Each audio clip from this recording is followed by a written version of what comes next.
Drip on the beat, nigga.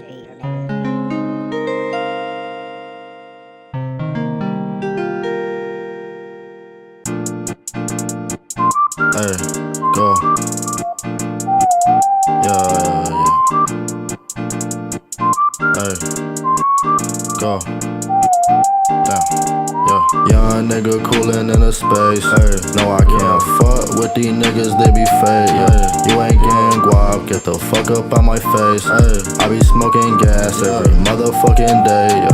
You say that's your nigga, but he coolin' with the jakes. Yeah. Had to do the dash like a motherfucking slave. Yeah. Tryna get that ice, that's about 100K. Ice. Shout out to my. You know what the fuck you just clicked on? It's the Stay Tunes podcast. We're back at it once again. My name is Jonathan Currian. As you know, the host with the most. Get on me, Twitter, Instagram, all that good stuff. JONY, Johnny Currian. Black Picasso is still here. Nathaniel Cole Jackson. Instagram, just search Black Picasso. Twitter, just search Black Picasso. Just Google Black Picasso. Just say Black Picasso 3 times, and you'll get me on either one of those. Young Steros, aka your boy. AKA your boy. You can find me on Twitter, Mike Lowry, or Instagram. I don't even actually have the account, so I don't be looking at them. Go ahead and follow your boy. You don't have the account? Yeah, I still got the account. Yeah, you still need. I still got the apps. Ego boost. You still need the ego boost just to know you have it. Yeah. AJ, with you now on Twitter, Instagram, because I don't like to talk to anybody. Be more social. Nah. Have a social life. Hey, yo, ain't that a little fucked up that you can't have a social life now without committing to all of that stuff? It's weird. It's a change of times. That's what we just talked about like right before this. Social interactions aren't happening outside. Barely at all now. In a few years, they won't happen at all. That's such a good point. I think 2018, the way that this year has started off, is a perfect case for that. Because you look at the optimism that we came in for this year, and just a couple weeks in, motherfuckers be out here eating Tide Pods. I mean, I expect shit to really change. I saw the direction we was going. We're not gonna get better this year. Getting better is one thing, but eating Tide Pods is another. This younger generation. Yeah, it's weird that I feel such a age gap, like a generational gap between me and an 18-year-old now. But low-key, these kids are sensitive and ignorant. And I get it. I used to be ignorant like that too. I was doing stupid shit that I'm not gonna say on record when I was 18, 16. But yo, eating Tide Pods, what are you building towards, my guy? I'm saying the type of stupid shit that we did in our adolescence was like the good stupid shit, like a stupid shit that you can actually learn from, and like you have to go through and learn from. Because we got punished for it. Not even more than that. It's like if you go out and you lie to somebody, you realize, oh shit, I shouldn't have lied to them because like the consequences, and now you've been through it and shit. These motherfuckers are just doing stupid shit just for the fuck of it. Like, you don't get better from eating Tide Pods. What you even learn from that? I don't know who's smacking them in the face now. Nobody's. That's the problem. Somebody should be. Even look at the ignorant shit of our era. We had planking. That was funny. Yeah, planking was low-key funny. We had that one crazy... Damn, there was like one techno song that would play in the background and everybody would freak out. Harlem Shake? Yeah. We had the Harlem Shake. We had planking. I fucking hate that shit because it's not the Harlem Shake. And no niggas in Harlem did that. Like, why did you call it Harlem Shake? There's already a Harlem Shake. Gentrification. The gentrification shake. It's stupid. White people I like that name. Ooh, it has Harlem in it. It makes me feel black. Well, they could try to do the actual Harlem Shake, then not whatever the fuck that is. Yeah, but we had the Harlem Shake. We had planking. That wasn't destroying our bodies. Like, eating a Tide Pod? Really? That's your cry for attention in 2018? I feel like we was a lot more into dancing. I mean, but going back to what Nate was saying from before, I feel like we were a lot more about going outside, too. That might have been the reason why. We're the last generation to grow up outside. Yeah, kids don't have to go outside to have fun anymore. So they're not going to go out and have those social interactions anymore. They're not going to grow up having to go outside and see what their friends are doing outside and play in the park and shit because, like, they have shit to do inside now. Instead of, going over to your friend's house and, knocking on their door and, to see if they can hang out, you just hit them up on their phone, but y'all just stay on your phones instead of actually hanging out in person now, which is so whack. Doug, I think if you pull a bunch of kids now and think about, what's the funniest thing that ever happened with you and your friends, all of those funny things are going to happen within a group chat. Hopefully we can bring this shit back. I think people are starting to realize now, the internet's not all that it's cracked up to be. I think people are slowly starting to make an effort to go outside and do stuff. What are you talking about, man? The convenience of everything. We're starting to get delivery pizzas. That's what I'm saying. It might be looking that way now, but the thing is, all this technology shit is only going to get better. Yeah, it's just getting more and more convenient. And the better shit's going to get. People are not going to want to really, stay away from that. Damn, that's Pretty fucking sad, I guess, but I don't know. It's kind of cool at the same time. Damn. I don't know what to think about that. That's actually super true now that you're saying that, Nate. It actually is kind of dope for people who know what's up. Word. Because even if you're looking at just everyday life, most people who meet up and date find each other on dating apps and stuff, which makes it so easy for guys who want to just like talk to a girl directly. So easy. I was on this date like literally a couple. Well, it wasn't even a date really. I was just kicking it with this chick like a week or two ago, and she literally complimented me on my ability to maintain eye contact during a conversation. Like that's how low the bar has dropped. The bar is so low now. I don't know if is that good or bad. I mean, it depends what perspective you're looking at it from. From a girl's perspective, it's terrible. From our perspective, Is it terrible though? Because I feel like in the past, girls have ran from a lot of maybe good situations because of how high the bar was. And the bar was like unrealistically high. Like people don't even act the way that girls want people to act. Like normal guys don't act like the way they acted to actually get girls back then. People had to make up an alternate persona in order to actually get a girl because of how high that bar is. And now the bar's lower, I feel like you can actually be like your real yourself with a girl now. You know what I mean? That might be a good thing. That's a good point, Nate. I think the time that we spend might be lowered, but the time that we're actually together is way more authentic. A good example of building off what you were saying from before is guys used to pretend to listen to girls like 100% of the time, clearly bullshitting. Like there's no way I pay attention to what you're talking about if you're gonna talk for an hour straight the whole time and not try to be entertaining. Exactly. And now I can actually just be honest with you by like being on my phone for like 15 minutes and then like pulling up and like saying something real and meaningful, and it's just so much more efficient because I'm actually here in person talking to you. Yeah, and she really knows what you care about now. But the reason the bar is low is because that just means there's so many whack dudes, right? Yes. There's a lot of whack dudes. I mean, is that why the bar is so low? Yeah. The reason why it's low isn't a really great reason at all, but I don't know. That's because they don't know. They just don't know. I don't know. And that's because of the internet. Because people haven't been going outside as much, they don't know how to interact with the other sex at all. Or like just treat them like regular people. They're always something different because you see women behind the lens of memes and twerk videos and all this other basic shit that you would see, like advertisements and stuff. And you don't actually know the girl that you're talking to for the person that they are because you can't get behind the facade of what the internet has taught you a woman is. Another reason why the bar might be a lot lower is the other way around. And girls don't get guys going smack to them in person anymore. So they don't have any expectations of that. Like, that's not a part, to them, that's not even a part of the game. Like, they might have higher expectations as far as, like, when niggas say in the DMs and shit. Because to them, that's what they should be looking at. So, like, if you go up to them in person, they are so in shock. Like, they don't really know what to expect. The DMs is evidence of how lazy shit has gotten now that you mentioned that. Because we've all been here. It's been 2 a.m. and we've literally just messaged a girl from our bed to come through and fuck us. And it has happened. It has worked. It's worked way easier than I thought it would. Every time. Imagine trying to do that 10 years ago. You get in that motherfucker's dad knocking you on the door. Yeah, you would have gotten rejected immediately. Like, that's a whole story. Shit, she would have went to go tell her friends and you would have gotten roasted like the next day. Word. There's no way you do that 10 years ago. But that's a norm now. And that's why I think it's super crazy too, because now like we have to redefine the way that we legitimately physically interact with each other. I think that's why all of this Me Too, Time's Up, sexual harassment stuff has been in the forefront of the news so much, is because we don't even have a good definition of what harassment is anymore because of stuff like this. Just because people aren't actually physically interacting with each other. People can't tell what a look means anymore.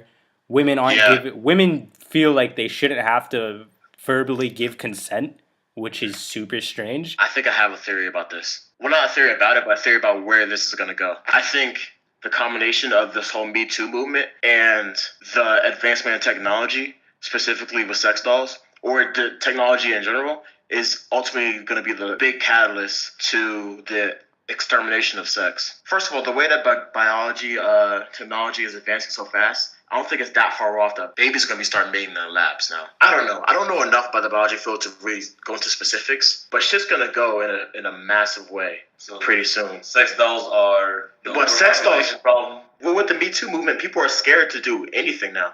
As far as like, I'm kind of think twice about even approaching a girl. Like, am I pushing too aggressive? I don't want to, like, I don't know what this means if she's looking at me and she might say yes, but really kind of sort of mean no. So people are scared to even go in that even general area anymore. So it starts with that, and like more and more guys are not gonna be fucking girls anymore because Stop playing, man. No, People go my start nigga. fucking dolls. But I'm saying like it makes sense that guys are gonna be so scared to really like I go in that area fucking with girls. Men are typically lazy creatures, and if you can actually engineer something that you would find to be the most attractive thing and be able to switch out parts, guys will tend to do that. More than lazy, men are gonna start associating being in the sexual like environment with girls as fear. Like I don't. In the back of my mind, this might ruin my life with the Me Too movement. Because fear's a motherfucker. And you don't have that when you fuck with a sex doll, which, by the way, is going to be the top of the Knox technology and will probably be better than sex with a girl in the first place. My thing is you don't associate that fear part of it.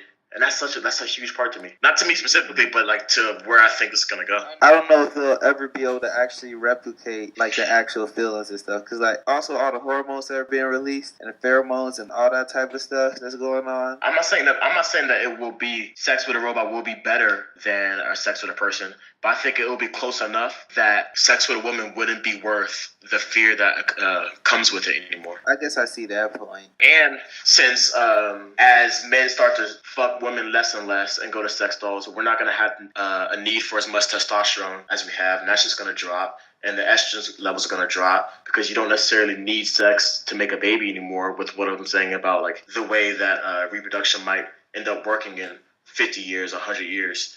I think this is going to be the start of the end of sex at all. And to further back up what Nate was saying, even from the women's perspective, shit, we just spent like 10 minutes ago talking about how whack most guys are now. You don't think women are going to be biting at the jaws to like replace men with something better? Women would love to have sex dolls. They don't have to leave their house for an orgasm, get all of like the comfort and intimacy that they typically would get from a guy that's not going to pay attention to them outside of trying to fuck. Also, the thing I'm saying with guys, but fear. Women don't have to be scared of the guy they're with anymore. Fear is such a big factor to all of this because Huge factor. people just don't want to talk. Honestly, we wouldn't even have to go through making this whole extra industry if people were just able to directly communicate with each other. But because we've had all of these extra barriers with like the internet and I guess like societal pressures from like friend groups and just race has been magnified to such a disgusting degree now, like the past year. I think a lot of these things are going to play as like eugenic factors into moving forward. If you don't need to have sex and have a baby, you get to eventually choose how your baby looks, how smart your baby is, all of these other things. Because we're like 15, 20 years removed from having like perfect genetic choice that women are just literally going to order a baby off of Amazon and just stick with fucking their sex doll instead of trying to interact with us, or vice versa. Would you rather know 100% and be 100% sure that your kid is gonna be 6'4", a great athlete, have fucking no chance of having cancer, or just have sex to make a kid and fucking roll the dice? All you need is an egg and some sperm, though, and you can just get it popping. Yeah, that's what I'm saying. They already know how to change certain genetics and stuff. And that's only going to get better. Exactly, yeah. Hey, Nate, going back to what you were saying about fear, how do you think this idea of fear is going to affect us socially? I think it's going to be so detrimental to everything socially, especially in the workplace. Because now you can't have any type of workplace where you can be comfortable anymore. What do you mean by that? Because you can't. It's getting to the point where you can't be comfortable having a regular conversation anymore because each person in this is scared of saying the wrong thing or to be taken the wrong way. That like they're just avoiding the whole situation in general. And socially, you can't have the same like social climate that we had 5 years ago anymore, where you can like be free and be comfortable. I don't know, talk to people you don't 100% know. I think actually the Me Too movement is going to be something good. I think short term we're going to have to work through the details. Like I don't think women understand a true universal definition of what harassment is or isn't yet. But the fact that they're going down the road and trying to make these adjustments along the way, I think is going to work out really well because women have been getting screwed over by men in power for way too long. It's like been really, really unfortunate. I've seen so many girls have to work like twice as hard in my lifetime to get like the same amount of respect that I get for just being a fucking bum. Yeah, that is true. I'm glad women are finally just saying enough is enough with this shit. I think the way it's getting rolled out isn't the cleanest way of doing it. I think doing a lot of just like behind the scene like allegation work isn't as direct and open as it could be. It leaves a lot of questions for people who are sitting by. And it also hurts men who are trying to help and participate. Like it just sounds like y'all don't want any man's help trying to fix this shit. But it's still progress, bro. It's still huge progress. It is. It's been It probably. is cheap, bro. I couldn't be happier for women right now. Yeah, I agree. This is one of the best times. This is the most change I've seen for gender rights ever in my lifetime, and I'm proud that I'm living Oh through god, it. yeah. Cause like, yo, most men are trash. Like, Most men don't even know they're trash either because that's just the way it really has always been. yeah. So now women get to tell men that, but it's up to women to start fucking doing that now. My complaint is completely different than what most men's complaint would be. It's not that I'm offended by like women trying to take power. I want them to do that, but I want you to announce it. Like, be confident in that shit. Don't be like, I don't know if do whatever you got to. Like, if you want to compete in this world, you got to be treated as an equal in this world. You have to have the same amount of confidence that a man would. If you see somebody in the club that you want to fuck, walk up and say, "Yo, let's fuck." Hey, shout out to the girls who slide in the DMs.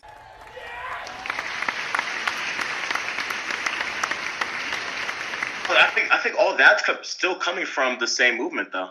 Like girls are gaining that confidence from being starting to be able to be open about this shit. But yeah, you're right. Like be more confident and it'll speed the whole process up. But that process is still going. Hey, for real, for real. Do you know who's the biggest role model for doing this right now that I really respect? It's Cardi B. Yeah.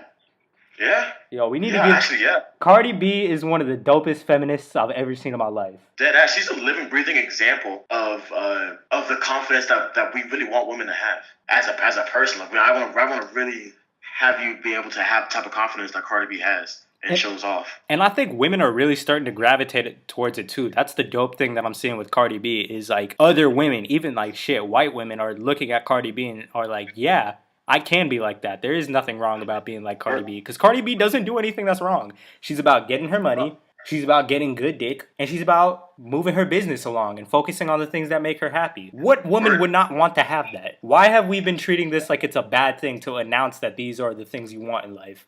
It's only until what man wouldn't want a woman that's like that? What man wouldn't want a woman like that? Exactly. That'll make you better. It makes our life easier. It makes their life easier. And then both of us can coexist and do way more in our lives individually and together than we ever could have because there's less bullshit. There's less bullshit. Do you know how much better society would be if both genders can really just work on themselves and be confident and not have all this bullshit in between us? We're going to get there. We got to get there. This world's soft now. I think the younger kids are. And the oldest people. It's weird, bro. I feel like a lot of people have been trying to figure out how to place the blame of where we've been at in the past year. People have been trying to make it about race or trying to make it about like political party.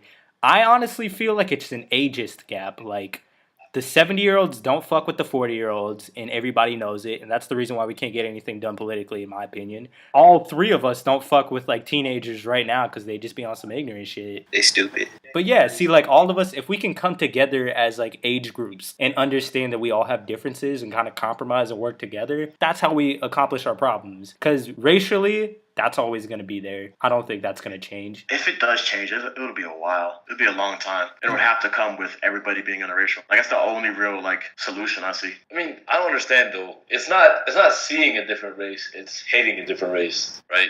Yeah. It's even hating the idea of a different race. Because if you think about it, what does it mean to be white? There's no definition. It's not a real thing.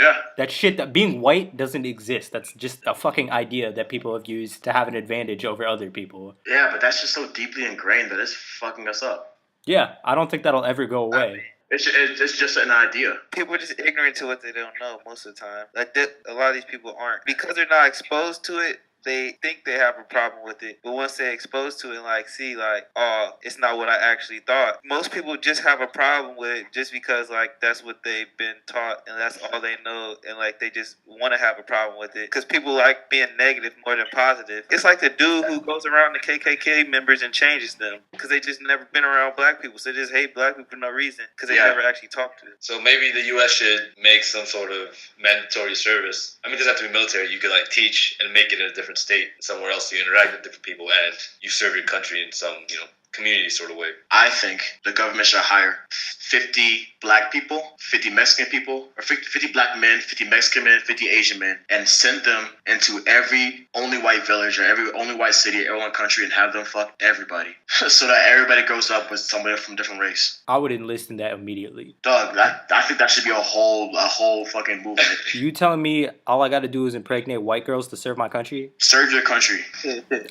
I'll do that for the flag, bro. I'll do that for America. So do you know the lengths I would go to fix the racial climate in this country? You even fuck white girls. I will even fuck 172 white girls. You hero. Round of applause for Nate Jackson.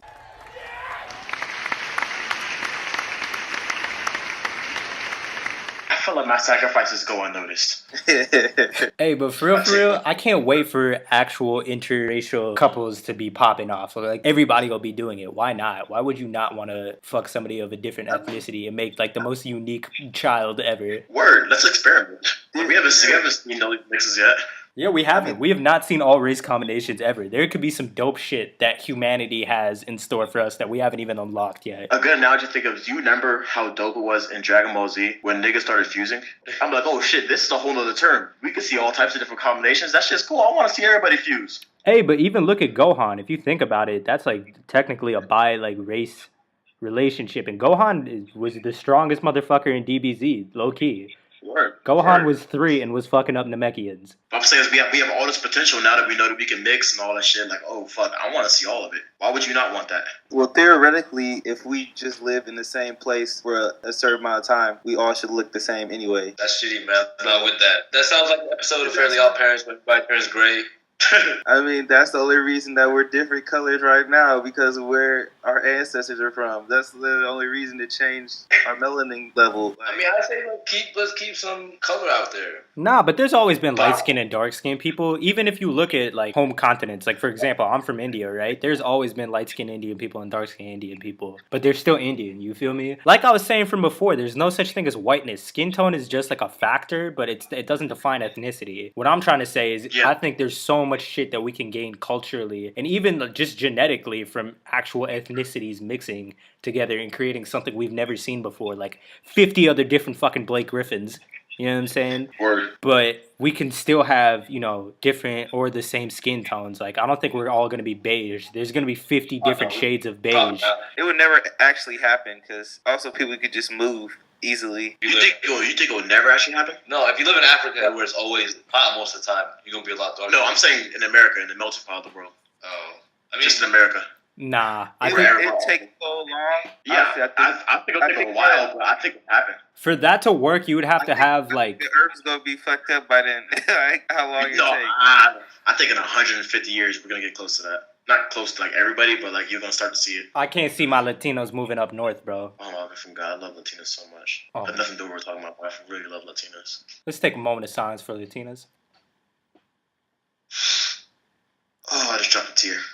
They can cook you arroz con pollo and twerk at the same time. Nobody else is bringing that to the table. That's true. There is no other experience that exists that is the same as just a Latina woman. Latino women have to go through so much adversity, especially right now, and still remain to be the most optimistic, happy, cheerful, loyal people. Word. I think the shit they go through makes them just a different type of person than everybody else. It's just such a refreshing experience. They're all so caring, like through the most adversity, they're still like the most happy, caring people, and they will love you, bro. It's a whole nother level of passionate. Definitely, and they have one of the fattest asses I've ever seen. I do. They well rounded. I just fell in love with a girl made up in my head. Listen to that. They also have great personalities. They really do. They will actually sit down and watch like an episode of anime with you. I know actual Latina girls who are like straight up weebs, bro. Oh shit! I just find another word for myself. Is weeb? Yeah, man, a weeb. Dog, I'm a weeb. Has a waifu pillow and is obsessed with Japan. Oh shit! Weeb gang, we out here. Weeb gang. But bringing it back to Latinas. Latinas are the only girls that I know for real who are weebs, like outside of being from Asia. Like if you're actually from Japan, like I get it, because it's part of your culture, but there's straight up like girls that I know here that'll like actually like talk to me about like Dragon Ball Super rumors and shit. I'm like, damn, what? No, dog. I feel like recently there's been a lot of black women that's been into that too. And I'm with it. I see a lot more. Wow, you fucked me up. Now I'm thinking about that. The past 2 years, that has just been popping off. I seen a lot of black women talking about some fucking the plot structure of Shippuden and shit. Hey, shout out black women. Who can go deep into that shit? It's like, oh my god, you really want my heart too? Because I'll give it to you. Yeah, you gonna dirty talk me with 13 different types of jutsus? Like, come on. Good word.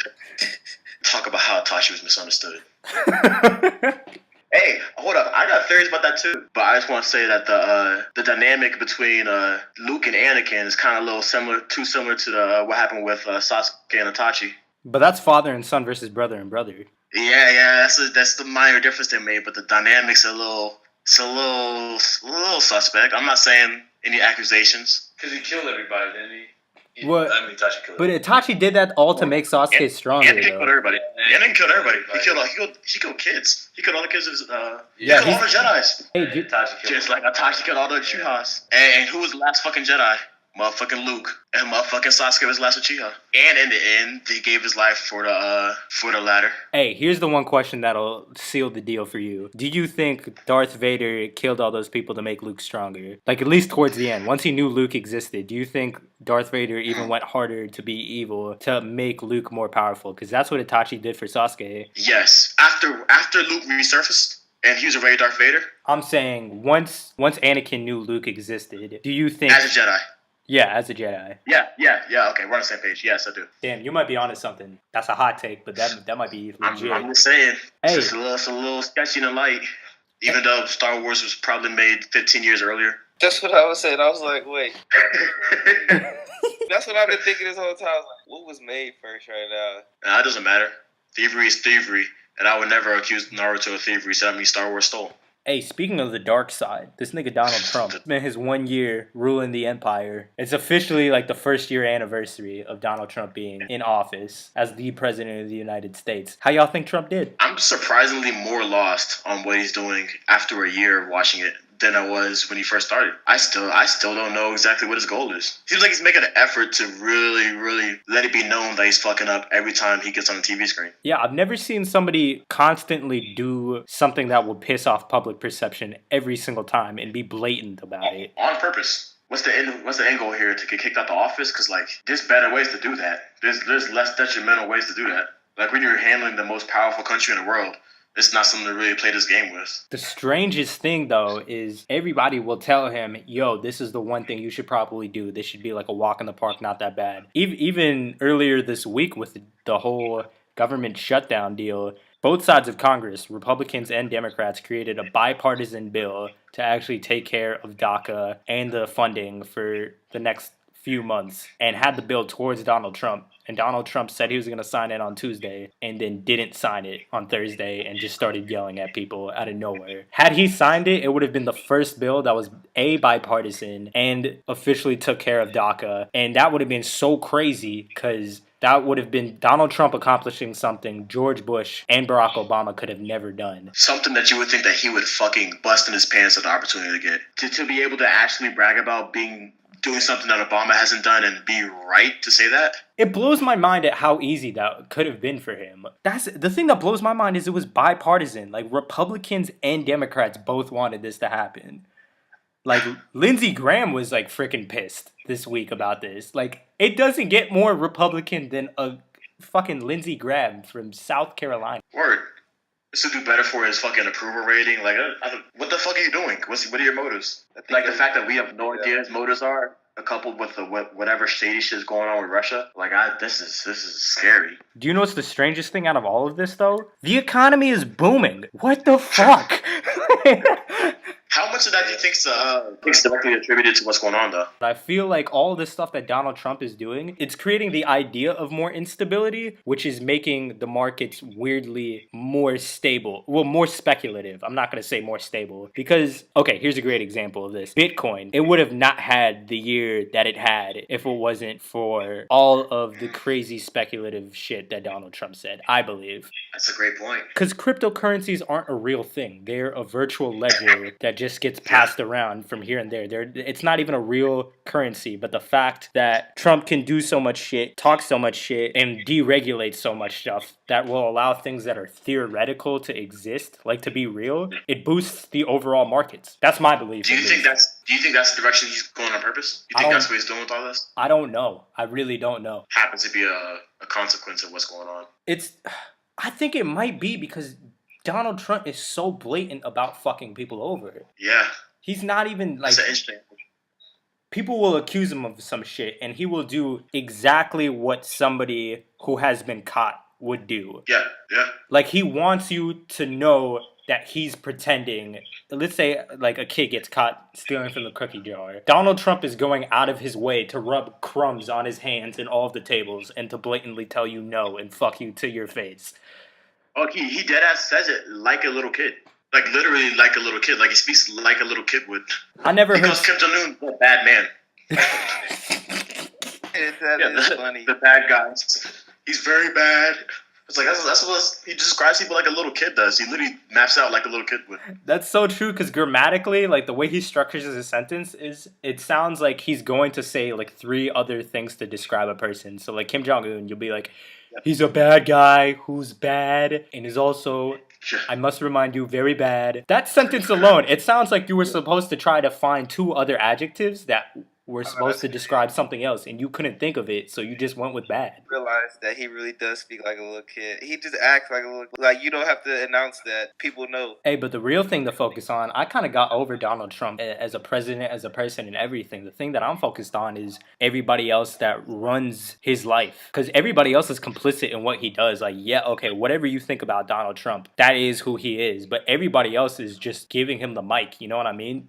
Just letting him rock with it in the administration. And that's the thing that's crazy to me. That's where I focus at. Why are they doing it? Because they must have... Yeah. Let's say Donald Trump has no idea what the fuck he's doing. Other people do, clearly. Maybe those people got stock in news companies and they're using Trump to just boost their... Because now people are watching news more than ever. And hate Trump. this new shit, whatever CNN and Fox have been doing for the past year, I don't know what the fuck that is. Like it seems this is like they're making a very, very blatant switch too. Yeah, because, okay, Fox was kind of like this from before, but CNN, I ain't never seen you act like this. Fox turned their shit up too. Like every time I turn to Fox, they have the same formula every single day for the past year. It's always, well, both of them. It's always CNN talks about whatever Trump said that day, because Trump says something every day. He makes sure there's something fucked up that's going to be on CNN. And if CNN talks about that, they give their whatever complaints they have about the obviously fucked up shit Trump says. And then Fox every day just talks about the Democrats talking about whatever they're talking about. And that's been that every single day since this shit started. But their ratings have been up, though. This is the crazy thing. Yeah, but they've been making the most money. They made an effort to go away from being a reputable news source. They sacrificed morals for money, and the money part is working. I think that's another factor to why our economy is doing so well. People are so polarized by all of this shit that Trump is creating. By splitting up people's opinions and like putting them towards extremes, they're more committed towards those extremes, which creates more of a cult following, which creates a more reliable source of revenue for people who are associated business-wise with those cult followings. Let's say I'm a staunch Republican. All of a sudden, I'm forced to this Trump right, which means that whenever issues come up regarding gun rights and stuff like that, and a paranoid Republican like me in this example would be like, shit, now's the time that I should probably buy my guns because I don't know how long they're going to let me keep this. And then if you take the other side, let's say I'm like a super liberal-leaning Democrat, you think about healthcare right now, and you think about how it's not going to be guaranteed. I think people are trying to go in and focus on the money aspect of healthcare and what they can get out of it right now because they know that shit's not going to be guaranteed. I'm just about the party system. I think it's so stupid. It's fucking stupid, especially how it's being run now. People just pick a side and then they just go with that. Like that's just so dumb. Yeah, like it's a football team. It's treated like sports now. Exactly. Like, I mean, people do have your tribal instinct. There need to be so many different perspectives and stuff. Because, like, nobody thinks the same. Like, even, like, there's a lot of people in the middle. But because they agree with one side more, they just go with that side and everything. But they definitely agree with some Republican views. Like, if they're a Democrat, they definitely agree with some of the Republican views. But they, like, I'm basically just in this boat. So that's all I'm just going to, like, go with this. This party system doesn't foster rational thinking, like, at all. Like, if you have two groups of people who rationally think about every single topic, like, there's millions of topics and issues that are going on, they should be agreeing on some of them. Like, there's literally nothing that the two sides, which I'm going to say is being represented by CNN and Fox, they haven't agreed on one single thing all year, which statistically doesn't make sense if you're thinking about things rationally. I'm also pretty sure the forefathers never wanted parties to happen. Like, they was hoping this shit would never happen. I think, yeah, they designed it specifically not to have two parties in control. I think there's a need for at least a third party to exist to split some of this shit up because it's either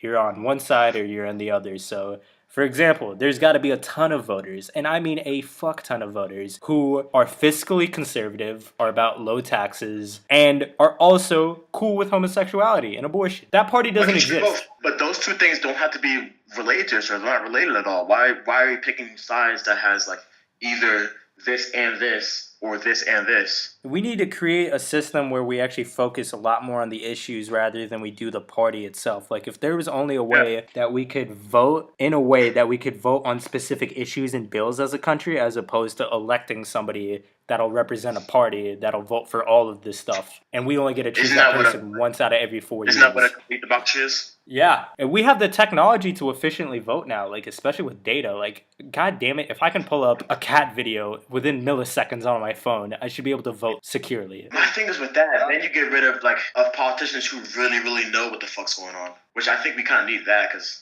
everybody's only kind of sort of knows what's going on. Yeah, you're right. People are eating like Tide Pods right now, so maybe There's it's a not. lot of people who they don't pay any type of attention to it. Okay, so what do you think is a better way of going about doing it? You kind of see the point that I'm making though, right? Like, I feel like we should be able to handle things by issue. More parties, and less emphasis on you wanting your team to win and the team aspect of it. There's Okay, so no there's money. no You money. gotta have funding, like, and all who's the gonna money in fund the the- super PACs, which go to the Democrats and Republicans. You gotta have the money to like get your name out there and all that stuff. But that's why you basically got to pick a party. Like Donald Trump wasn't Republican, like technically, but he knew his views were more on the Republican side, so he had to pick that party because they had the money in the back end. Yeah, because Donald Trump historically used to vote Democrat. Up until the bomb years. I think they should place a limit on super PAC funding as well. Like, I think if you cap it at like 100,000 or something, a lot of these problems go away.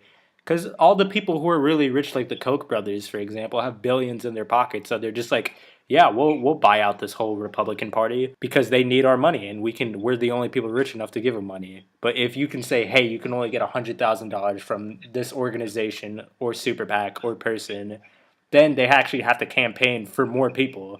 It's of their interest to actually go out but at the same time, it also needs to be more of a responsibility for common men to come together in communities and make their own super PACs. I still think they just gonna get around with that because they're corrupt. I'm saying, yeah, you might place a limit, but they're just gonna find a way to funnel that money. The rich make laws to keep the rich rich. Hey, this actually ties into the Republican tax plan a little bit too, because I think a lot of this funding ends up getting used on political campaigns, right? And these political campaigns are focused on being able to pass certain issues.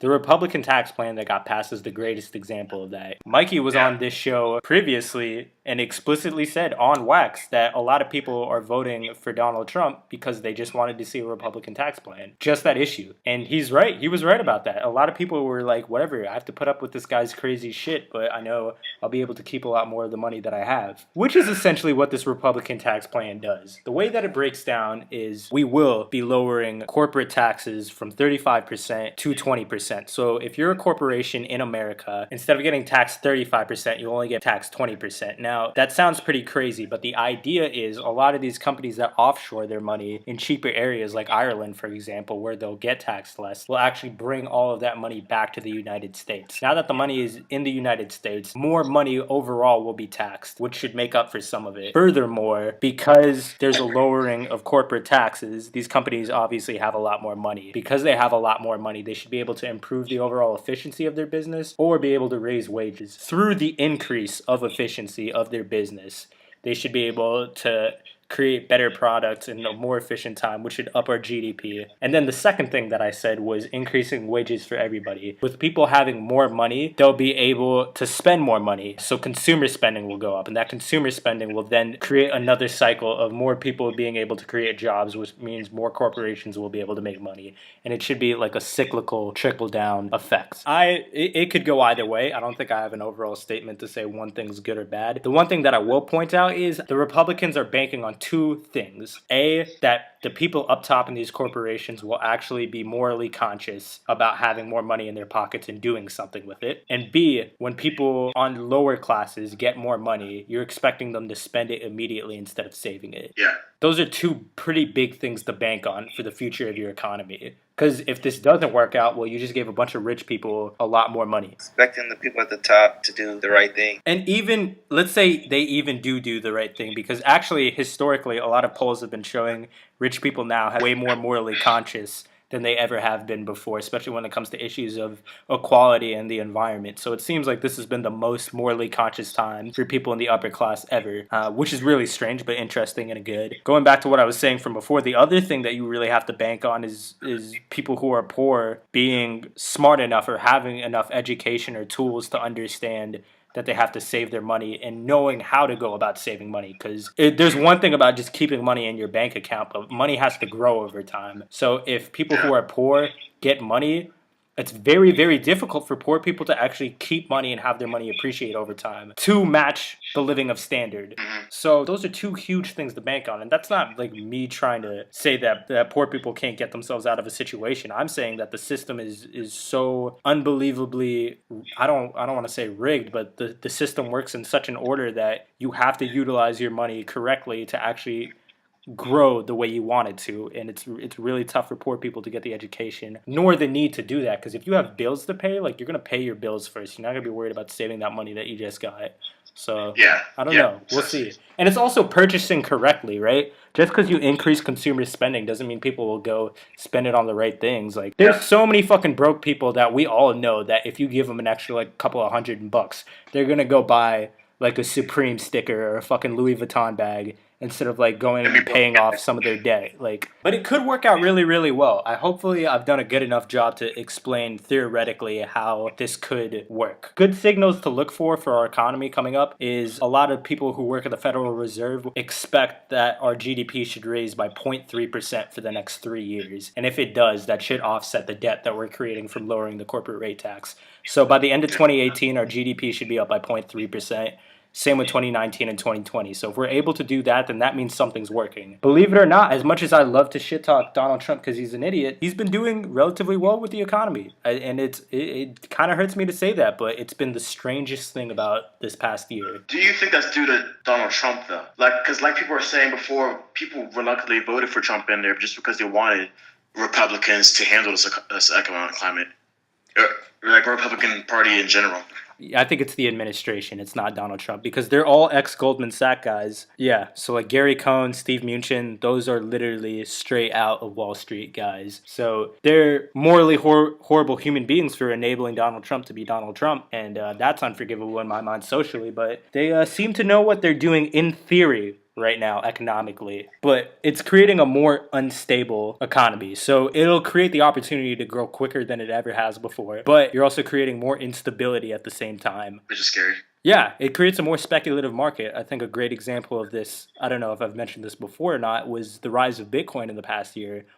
Cryptocurrencies aren't anything real. There's no backing to cryptocurrencies, and they don't get utilized well enough to actually be considered a legitimate currency, right? Nobody's going to stores and buying things with Bitcoins. That's just not happening. But the reason why it raised so much from, like less than a couple of $100 to 20,000 by the end of December of 2017 was that people had more confidence that they could put money into something that they didn't know well, like Bitcoin, and have a return on investment. And just because people had the confidence to do that, it created a rise in Bitcoin value. That's the whole idea of speculation. I mean, there's no backing in the U.S. dollar anymore. It's just whatever. It's just whatever it is. Yeah, that's how we were able to get out of the recession, through quantitative easing, because there was no silver or gold backing like there used to be. The gold backing away. Yeah, because there's no gold or silver backing like there used to be for U.S. dollars, the government can print as much money as they want to, and that's how quantitative easing works. But that's a different topic for a different day. So yeah, it's weird, man. Speculation is now kind of what generates real-time money in a very fucked up way, but we're so deep into this that it's just a part of our reality. So Republicans are taking advantage of it right now, and we'll see where it takes us. And I hope it works out well. I hope we get great progress from it. Yeah. But at the same time, it's still a scary time. Unstableness is not a great feeling. Yeah, I'll definitely agree with that. And I think it's showing everywhere. I think we're feeling these economic risks that we even take have cultural effects. I think it creates a lot more division when you don't have a say about how you think money is going to be spent, like what happened with the tax plan and how it got passed. People look to blame other people for these problems, so they'll blame somebody who looks like they might have voted for somebody in another party and stuff like that. Now we can start to see race being associated with party more than we've ever seen before. And it trickles down to so many things. A great example of this is taking a knee in the whole NFL protests that have been happening this year. A question I want to ask you guys is, do you think protests were one of the reasons that the NFL took a hit this year, or do you think the NFL is going to be in a decline? I think back for the past maybe 5 years and think about the biggest NFL stories that have been in the news. I don't know if one of them is positive. Like it's all protests, it's racist owners, it's CTE, it's all this negative publicity that people just don't have a good feeling supporting NFL anymore. People don't feel good supporting NFL anymore because it's all players beating their wives and killing themselves and stuff. It's not been positive. I mean, honestly, I think as a majority of people don't actually care about that because people still are diehard NFL fans. The oversaturation, like there's just too much. Like there's a game on Monday, there's a game on Thursday and Sunday, where it used to just be Sunday night. Yeah. Like Sunday, that was the only day you could watch the NFL. There's gonna be a game on Monday. If I don't see any game on Sunday, there's gonna be a game on Thursday if I miss the Monday night game. Counterpoint though, the NBA is doing better than ever, and they play way more often. That's a very good point. The NBA is on track to overtake the NFL in the next 5 years in America, which I never thought I'd ever see in my lifetime. Well, no, I'm not saying the NBA is. I'm not making the point to say the NBA is doing better than the NFL, which they are, but that might be a reason why. I'm saying the NBA is on its way up. No, I'm saying the NBA is doing better than ever, while the NFL's not. Oh no, I was just talking about the oversaturation with that is like with the NBA, you can only really watch local teams or like the big game that's on. You can't really just watch like a trash team play. Yeah, unless you like an actual true fan who like wants to see all the games. And yeah, with that CTE, like low key, I be cringing when I be seeing these hits. I'm like knowing what it's actually doing is just like I'm like kind of sorry for them that they had to put their body through this. Yeah, but do you remember how you felt 10 years ago when you saw a hit like that? Yeah, nobody cared. I felt good. I was hyped. I felt good. They love it. That's my favorite part of the game. Exactly. Until now, it's the reason why I don't feel good watching it anymore. I think people generally don't feel as good supporting the NFL anymore as they used to. You guys definitely think it's mostly concussion based then, correct? That goes to my point too. I think it's a combination of a lot of different directions. Yeah. With the protests and the TTE and the people hitting their wives and killing them other people and fucking this and that, even Deflategate, everything's just negative. People don't feel good, man. Whereas the NBA, people feel good playing because. Also, this wasn't that good of an NFL season. This was like a weird NFL season, mainly due to injury. If you look at the way the playoffs shook out, and do you think it'll get better? I think we need new management in the NFL for it to get better. I think Goodell needs to get out, and we need a new direction. NFL needs rebranding to me. Well, they re-signed Goodell for like another 5 years, so I don't think I think it's the way it gets better though. What were they thinking? What were they thinking? Did you hear what he asked for? That man asked for lifetime access to a private jet for him and his family. Even after he retires, just like he can just get on a jet that they paying for. So you know what type of balls you have to ask for that shit after how you fucked up the NFL? Somebody suggested that like they should make his contract like players' contract, where like it's performance based. It's not guaranteed. Dead It's ass. not coaches, sir? No, well, they should make a coach's job not guaranteed either. Like, if the players' contracts aren't guaranteed, I don't think anybody in the NFL contract should be guaranteed because they're going through the most. Yeah. They put their bodies on the line, and, like, it could all be for nothing if they get hurt. NFL players just seem like there's so much more in a box as far as what they can do and everything. And yeah, because it's more demanding of your time, too, to be an NFL player. Like, NBA players, like, are able to actually have, like, thriving side businesses that they can work on. Yeah. Yeah, their contracts literally don't let them to explore other opportunities, which is so whack. Especially given, like, what Sterl said, what they really put their body on the line to do. Like, you're going to need to start dabbing in other areas or be able to do that if you want to really make some real money. Yo, anything else we want to talk about? We kind of went through all of our topics. Damn, anything positive to say about what's been going on lately? I just realized we've been hitting everybody with just like, yo, crazy, polarizing, depressing shit, yo. But I mean, there's positive moments in 2018. There's mad positive moments. I think the growth in technology is a good thing, too. It's good. We're going to see a lot of cool shit in the next few years. A whole lot of cool shit. Eagles are going to the Super Bowl. Damn, is that it? Or do y'all got anything else to say? I fucking love Latina women. Yeah. Bitch, I'm tryna get it, what you want? Young hurt, yeah, they know I'm going strong, She be steady, hitting up my phone, yeah. What you need, you know me, and that guala get along, Young Pert, out here feeling real great, yeah. And I've been rebooted with the steel plate, Gucci, that shit feel fake. That shit look fake. Yeah, she be fucking with me, but it's too late. It's just too late. Yeah, ayy. So I'm back at it. Yeah, count my paper like some fucking mathematics. Yeah. Ferragamo fabric on my fabric. At my cut, looking like some purple magic. Purple magic, ayy. Can't afford it, you can't have it. Yeah, getting guap, and that's automatic. Yeah, automatic. The money gon' stretch like elastic. Yeah, ayy. And I'm off this perk, causing